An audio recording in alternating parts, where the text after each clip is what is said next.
Hey y'all, it's your girl Millie Chan. Let's get into the Real Housewives of New Jersey. Let's go. So we open with Danielle and her family. Her daughter is signed to a talent agency, I think, and she was getting some headshots done. I think this is very smart. When you have a platform like this, you need to work it till you can't. You know what I'm saying? She also said she wanted to have a party for her husband because he had brain surgery 6 years ago, and he almost was not here. So she wants to celebrate him and that. And I noticed she's still having some problems with her dad. She is talking to her mom, but not with her dad. But he does have a relationship with her children. And she says she would not stop that. I like Danielle. So we're going to move right on over here with side chick Dolores. And Dolores is a side chick, a bona fide side chick. Because Paulie is still married and not trying to get a divorce anytime soon. But he's on the show with her. And she has now moved in with him. And she said even though she's moved in with him, she wants to maintain her independence. So she's going back to what she knows, and that's real estate. Because she used to flip houses with her ex-husband, so now she's still doing this. And she's talking about going to Danielle's husband's party. I don't like this for Dolores, because I really like her. I hate that she's looking like this. Let's keep going. In my mind, I don't think Teresa can just meet a guy. You know, just a guy that doesn't come with any just baggage. Now, she's getting ready to go to Louis' father's 8th year of being sober party, right? He is an alcoholic, and he has been sober for 8 years. Then she's talking about they got to come back home, and they got to get ready because Gabriella is leaving for college. Yeah, I'm telling you, I've been watching. I know when that baby was born. That is wild, but I love when Teresa is about her girls. I absolutely love that. And Antonia, she is about to go to college. Like, these were babies when we saw them. But the worst thing about this is that Teresa and Louis are not here for Antonia, and Melissa and Joe are not there for Gabriella. I think that's so crazy. And the craziest thing is they're the only two people left here on this earth from their family. Their mother and father have gone on. This is crazy. Melissa is also emotional because her family wholeheartedly accepted Joe, right? Her cousin came out and he said that Joe really accepted him, and he's just a really big part of the family. And Joe himself said it's just really sad that his side of the family couldn't be here for this celebration. But he's happy that Melissa's family has just welcomed him with open arms. And I'm so happy about that too, because family is very important. And Teresa and Joe need to figure this out.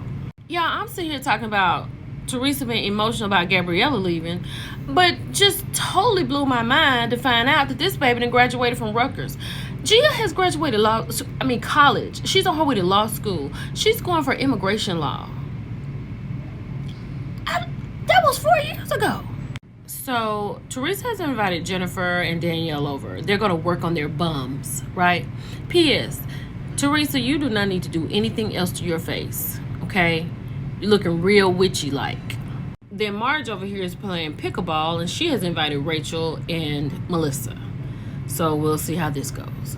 So when Danielle tells Teresa and Jennifer that she's going to stay at Rachel's house down the shore, this is Teresa telling her, you know, I don't tell you what team to be on. You be friends who you want to be with. But she doesn't fool with her. Eventually, this is going to come back to bite Danielle, because Teresa feels like if you're my friend, you can't be anybody else's friend that I'm not friends with. But Danielle is the type of chick that wants to figure out for herself. And I hope she continues to do that.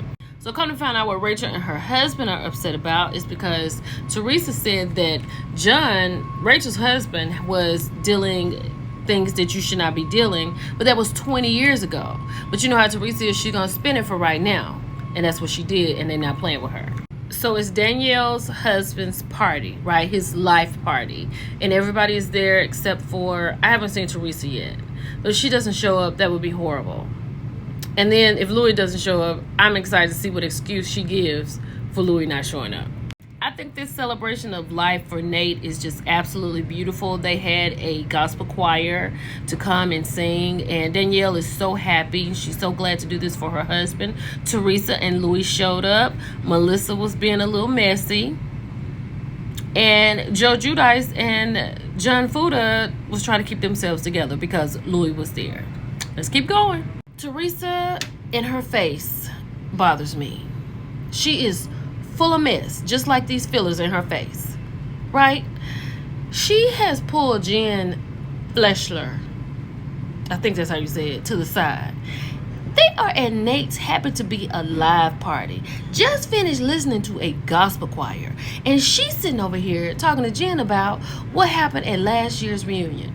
Your at the top fiance got a private detective to get information on everybody in the group. Why? And now you sitting here want to figure out why did Margaret have a meeting of the minds? Because they found out that your fiance had an investigator to get information on all of them. I don't blame them. Teresa gets on my nerves. Now, Margaret has told Jen that when she's talking to Teresa, do not bring my name up. So here Jen is over here talking about how Margaret was upset that Louis had called her son. Teresa said, I swear on my 4 girls that he did not do that. Teresa lies a lot. And Jen is like, I really want to believe her because she swore on her girls. I'm here to tell you, she might be lying.